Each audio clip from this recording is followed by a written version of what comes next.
the minister.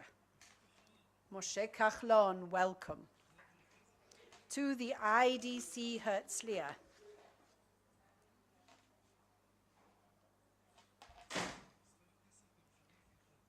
Number 10th, Meirav Ben-Ari, is the star of your party. Did you know that? You ought to. She, of course, is an it's one of our alumni. She was the chairman of our Students' Council, and she was a true, as we call them, she was a true star.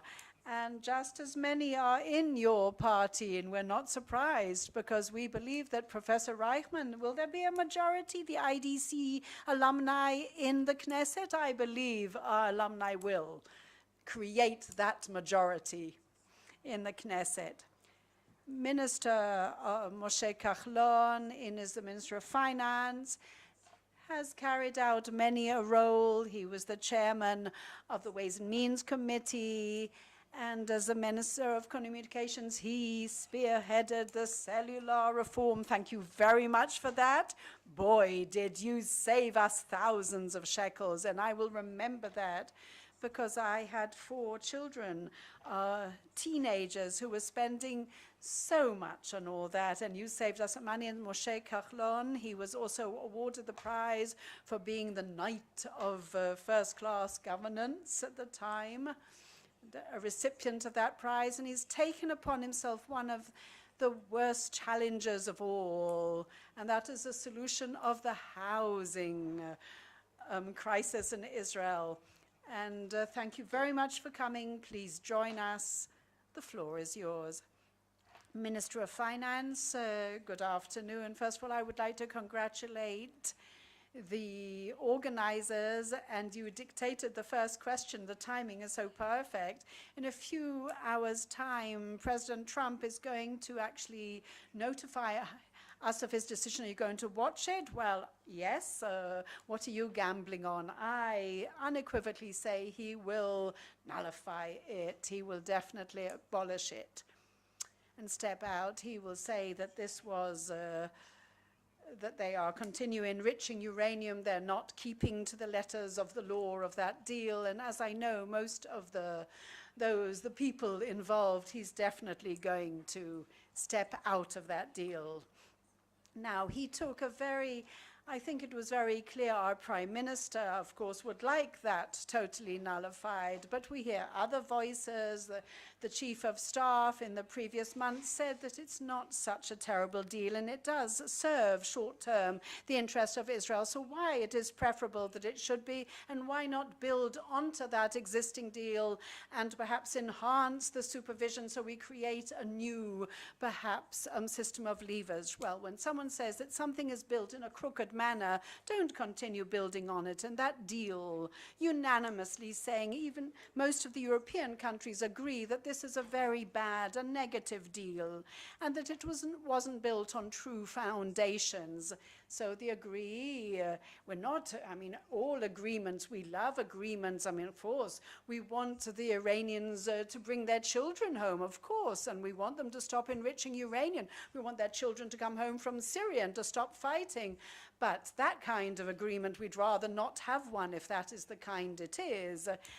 Major General Amos Gilad warned that actual stepping back out of this will only strengthen Iran ultimately, especially the extremists and fanatics there. Well, of course, the moment you do that, it's extremely complex, because the moment you actually start with sanctions on companies, that some of them are in the United States and some in Europe, and then block all the switches and the softs amongst them, then of course it's very, very complicated to do it. But I don't think that we should be too concerned of that threat, because Europe understands its interests, and undoubtedly that is what's going to happen. And it won't be simple, because when you start it, but while you're actually in the midst of a deal, and it's already in the middle of it, and it's been going on for a long time, it's extremely complicated. But now there's a very high intensity of events taking place one after another, and I think that people really are frightened that we are now on the brink of war. Well, there's a tremendous tension at the moment. I think some of the greatest in the last 3 years that I've been a member of the actual Security Cabinet. And all of us have heard, and the army guided us, that yes, that they said that they must react. And when the enemy says that they are going to react, then we have to be prepared and ready for it. The army is ready. They know that they want to retaliate for that event that is allegedly took place in Syria. And I do not believe, from the information that I have received as a member of the actual cabinet, I cannot see that we are on the brink of war like we were, for example, in '67, but there is tremendous tension on our northern borders. You mentioned the actual instructions and the actual that was given at the beginning of the week, so we know what is the planned Iranian reaction. Is there a kind of feeling that part of that campaign against Iran, it's part, I mean, if we're talking about the archives of the intelligence that we found in the Israelis found in Iran, aren't we here sort of kind in creating these winds of war or creating it? Hasn't Israel been doing that? And we're spurring them on to this brinkmanship, kind of making them stand on the edge of an abyss? Well, first of all, what carried out in Syria, according to foreign sources, it was Israel. I cannot see any country that allows himself to be in that position. And when we know that 100,000 missiles are being targeted and facing in the direction of Israel, how can we ignore it? I'm not blaming anyone, but if Israel allows Iran to stabilize itself and ensconce itself in Syria, how can we allow ourselves to be in that position? How will we explain to our children how we allowed this? If someone comes with the most state-of-the-art weaponry and missiles actually in our direction, targeting against us, directed towards us, can we ignore it? Can we take a step back? Any responsible government, it doesn't matter if it's left-wing, right-wing or centrist, they have to act in order to remove the Iranian threat from Syria. The second action, of course, is the nuclear weaponry. Israel entered into a campaign to convince the world that the agreement was a mistake, and it brought proof. I think this is unprecedented what it brought, and it exposed it to the world. Whether should it have been shown this way or that way, I don't consider that anything of importance. But what's important is the content. What did you think about that theatrical presentation? Do you think it was the right thing to do? I'm not very good at that kind of criticism. But nevertheless, there is a kind of feeling of chatter. We see the people in the cabinet and the prime minister himself talking about, is there a fear that perhaps we're creating a war atmosphere? I don't think that there is any desire to humiliate anyone. There is a role of the State of Israel, a role of the prime minister to expose the facts and have this agreement canceled in any way possible. Our finest people undertook an outstanding operation, and whether he did it this way or that way, I don't think that is of any particular importance. And in the middle of all this mess, the Knesset passes a law that authorizes the prime minister and defense minister to authorize war. In other words, they can do it above your head. Usually that's not how it happens. It's taken on completely different dimensions, much larger than the truth, because the Attorney General constantly prompted us, because of the developments, to pass this law, and the Amidror committee also recommended the law. I think it's a good law. I don't yet know how much I'm allowed to talk about it and why and how it developed, but it is a necessary and important law. And if I tell you that I'm not considered a warmonger, or an extremist, I'm telling you, it's an important and necessary law after recommendation of the Amidror committee and the attorney. But this clause that talked about an extreme situation, was it discussed in the cabinet? Perhaps it should be changed, at least even for appearances, because it creates a problematic appearance. It was passed, the law was passed after a great deal of in-depth discussion by the cabinet, and it was decided to pass the law, and I think all the members of the cabinet understand it, and they all supported it. It's May now, and there are happy things too. We're preparing for the opening of the U.S. Embassy next week. But, you know, they say there's no carrot without a stick, and that a peace program of the President Trump will be submitted soon. Okay, let him submit it. We're waiting. Okay, do you know that there is going to be such a peace plan? I know what you know. I keep hearing that there's going to be this plan and so on. Okay. There have been leaks that there's going to be a demand of Israel to give up 4 neighborhoods in East Jerusalem. What do you think about that? I really think that the least responsible thing is to talk about hypotheticals. When the things are presented, we've heard denials both from Washington and Jerusalem, and I think that the Americans have not decided to give up on the Palestinian-Israeli issue. If they want to be involved, they want to advance peace. I personally am in contact both with Jason Greenblatt, and next week I'll meet with the American Secretary of Treasurer here in Israel about various economic steps we're taking vis-a-vis the Palestinians. They're very interested in that, very involved. And after Trump's declaration, the enthusiasm on the part of the Palestinians diminished somewhat. We can understand why, but they're very much involved. And as I said, next week I'm having a meeting with Mnuchin to update him on what's happening.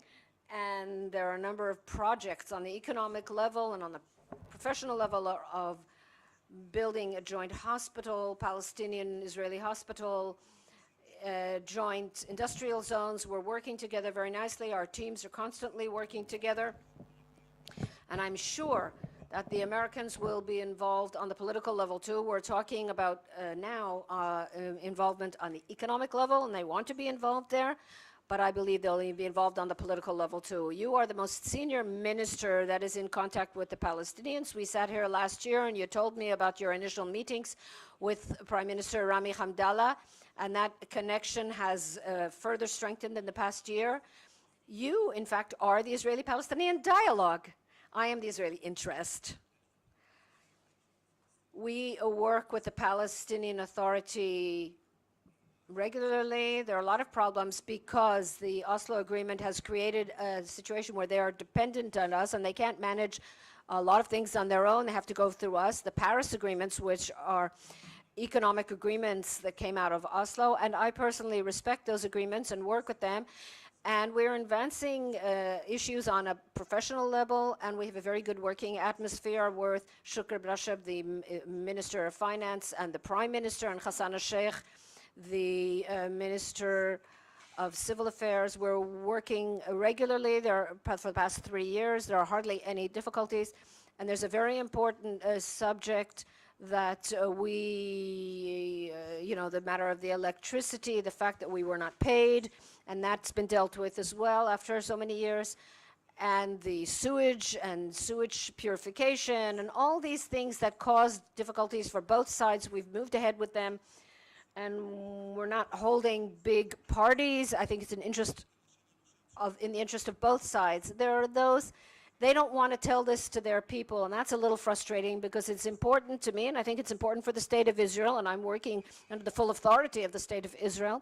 It's important that young Palestinians and that Palestinian people know that the State of Israel is helping and contributing and doing a lot to improve quality of life in Palestine, among the Palestinians, but that is that they hide it because it could help their opposition. And at every meeting with the Prime Minister, I tell him that, I mention that, but it doesn't help, unfortunately, and so it doesn't reach the headlines. But what does this dialogue manage to generate in terms of relations between you and your Palestinian interlocutors? Perhaps if there is a peace plan that is presented, perhaps your channels of communication can help advance it. I am certain, Tal, that what we are creating now, we are laying the foundation for the political talks. And the Italian finance minister is involved, and he will be soon be leaving his position, and the next, and the French finance minister, the Austrian finance minister. Next week I'll be meeting with the German finance minister, and they want very much to be involved and to know what's happening and to help. There's a kind of, I don't want to say an international umbrella, but there is a European and American umbrella, and we're advancing many subjects with the Palestinians, and I feel that we are laying the foundations to enable the political diplomatic aspect to stand on and to continue from there. What needs to be done so that the economic partner you're talking about will become a political diplomatic partner that we can talk to about political and diplomatic issues? Sadly, the problem's over there. They're not interested.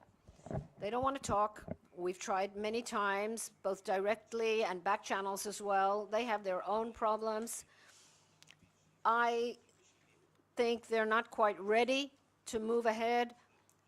In economics, they're very interested in the cooperation. They are very cooperative. No complaints there. But when we get to the political diplomatic, they take a step back. So is there any point in submitting a plan? Because it'll fail anyway. I've never been someone who despairs. I'm an optimist. So let's move on to the hot political topic, the override or notwithstanding clause. What's going to happen there? Look, something happened this week, and I think it hasn't happened since this government took power. A brutal, uncoordinated step that indeed was led by extremists. It's an extreme step. It's irresponsible.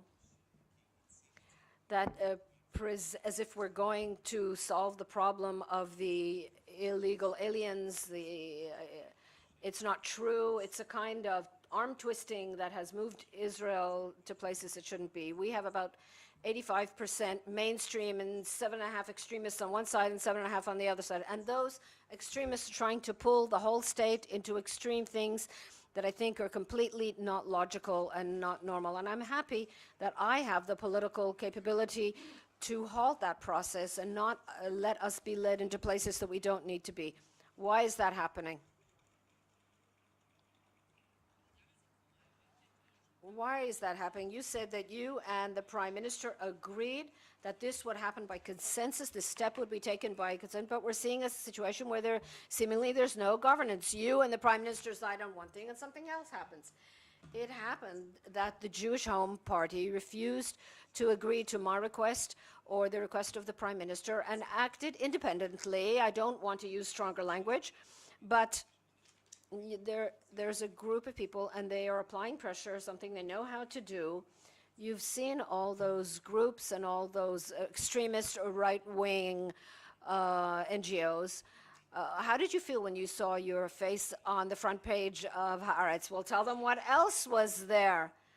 I'm not a model. It was an ad put in by Im Tirtzu and Regavim that blamed you for the lack of a solution to the problem of the illegal labor immigrants. Yes, they accused me that there is no override clause, but I found it very unimpressive to accuse me of being a leftist. Are you, does it insult you to be called a leftist? No, of course not. Left is a position. It's not a crime, you know. They say in the right that the override or notwithstanding clause is what will make it possible to pass the law against illegal immigration and resolve the problem of the illegal immigrants. How are they wrong? First of all, what they're saying isn't true. And in addition, they talk about solving the problem of the illegal immigrants with the notwithstanding clause, and everybody backed out of that. I'd like to say something to the audience here. We authorized tens of millions of shekels to resolve the problem of the illegal immigrants with a third country and all countries. It failed. From that point forward, to take that and to throw it into the political field is completely wrong, a gross mistake. There is a problem. It can be solved. We have solved problems in the past. We know how to do that. And we need to deal with it without throwing it into the political playing field. It's like we're all being thrown under the bus. But you said that there's room and the time is right to talk about formalizing the relationship between the Knesset and the Supreme Court. What kind of formalization do you see? There's no question, and in the past summer there were a number of very important rulings. I would say that we would call it a gross intervention in the work of the Knesset, and it went downhill from there. The status of the High Court of Justice, of the Supreme Court, is being eroded, and the Knesset too. In other words, both sides are losing status, and we need to stop that. It doesn't help anyone. I care about the Supreme Court. I don't want to see its reputation be sullied or its standing be harmed. And the Prime Minister met with the President of the Supreme Court, Justice Esther Chayot, and the Deputy President, and I've met with senior jurists who also support that, and to have a consensual agreement, a formalization, but not by twisting arms and not by force. So the jurists say we are willing to have a basic law legislation by a majority of 70 MKs. Naftali Bennett says 61. Is it a question of the number? As far as you're concerned, 65. Is that a number you could live with? No, it's not a basketball game.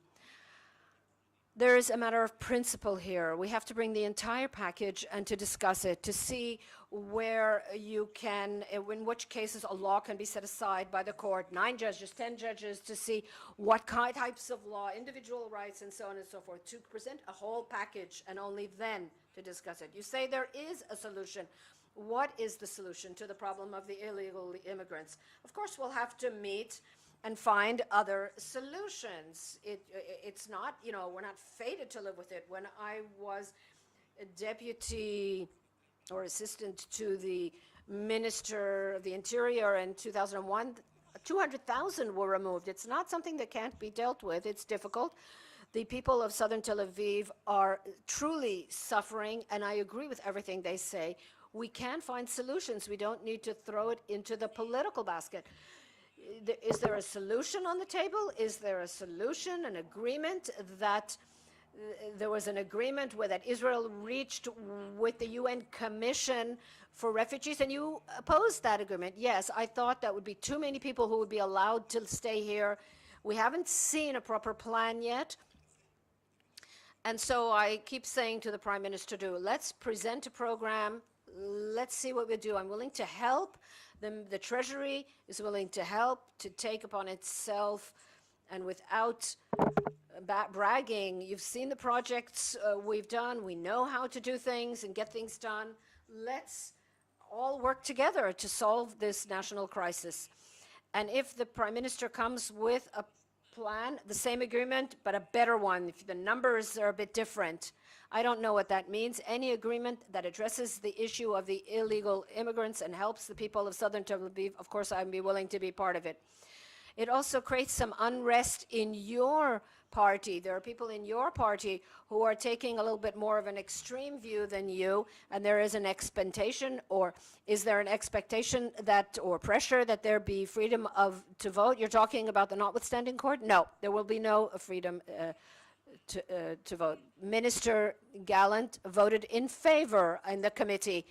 The committee, the ministerial committee is one thing. There's no party discipline there. The Knesset is something else. But there's like an open secret in the political system. Tell me that even if you are sitting in your chair, but in fact, but perhaps he's in your party, but he may be trying to find, he's your number 2. Do you trust him? Some say he wants to be part of another party. Minister Gallant, as the Minister of Housing and Construction, he is the number 2 in our party, and he's excellent at his job, and everything's great. Will he be number 2 at the next elections too? It's too soon to tell. And the notwithstanding clause, will that lead to elections? Is there talk of elections? When we left for the previous Knesset break, there was talk of elections. Where are we now? For the past 3 years, everybody's been saying that around the corner are elections. I don't think so. I think the draft law will also be passed by consensus between the defense minister, and it's legitimate if you say you are recruiting, enlisting people. That can't be the rabbis who decide who is enlisted. And Rabbi Litzman, I think, has accepted that. Yesterday I met with Rabbi Litzman, and they're establishing a committee of rabbis, and they're trying to come up with a plan together with the Ministry of Defense. I think that this crisis will also be resolved. And nevertheless, when you look at the coming elections, sometime, let's say in 2019, next year, when you look at the political map as it is right now, do you expect to see changes in advance of the coming elections? Any big stars, any new faces? One thing I know based on my political experience, 1 year before elections, it never resembles anything like the elections themselves. There are always changes and always will be. If you need a headline, I'm sorry, I can't help you because I don't know who's going to join forces with whom, but I'm sure new things will happen. There's a scenario that perhaps that you may join forces with Yair Lapid, and perhaps Gabi Ashkenazi may join. Are you holding talks with these people? No, with nobody. We're working very hard. The moderator mentioned some of the very serious projects we're involved with right now, so everything I'm doing now is very difficult work and great challenges for me, for Israel's economy. That's what I'm involved in. That's what I care about. I'm not evading it. The time will come to talk about politics too, more intensively. Of course, I'm a politician, but at the moment, I don't see any need for elections now, because what the case is today may be different next week. Will you be running on your own? Yes. Kulanu will continue to be a national social welfare party, and Merav Ben-Ari from here is one of our Knesset members. Maybe you'll enlist some other good students, yes? But we haven't talked about at all about apartment prices. Are you frustrated? Although you've had some successes, it doesn't show up in the surveys. Yes, it's true. You don't see it in the surveys, but for the time being, I'm working for the younger people, and then I'll work for the surveys. And now I wanted to ask you regarding the Prime Minister's question, and you said I know you're going to say you are enjoying being the Minister of Finance, and that's what you're doing now, but nevertheless, I'd like to ask you, is that where you want to stay, with the Treasury? I am working as Minister of Finance, just as I did all my previous portfolios. Every job I did, I considered the most important job of my life. All the jobs I did in the past, from 2003 to I was chairman of the Economics Committee. I considered that the most important job. I was Minister of Communications. I considered that the most important job. I established a party. We got 10 seats. I consider that the mission of my life. I took upon myself the finance portfolio, and I spent many, many hours together with an outstanding team. We're working on huge crisis.